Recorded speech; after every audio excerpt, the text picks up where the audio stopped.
Welcome to new TV Telugu.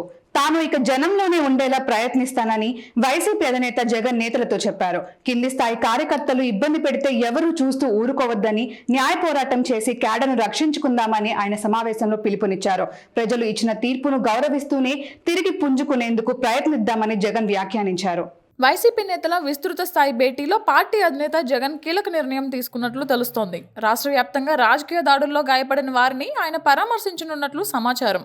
అలానే YCP ఓటమి బాధతో చనిపోయిన వారి కుటుంబాలను పరామర్శించి ధైర్యం చెప్పనున్నట్లు పార్టీ వర్గాల ద్వారా తెలిసింది. డిసెంబర్ లేదా జనవరి నుంచి జగన్ ఓదార్పు ఉండే అవకాశం ఉందని సమాచారం. ఘోర పరాజయం నుంచి ఇప్పుడిప్పుడే కోలుకుంటున్న వైసీపీ భవిష్యత్ కార్యాచరణపై ఫోకస్ పెడుతోంది.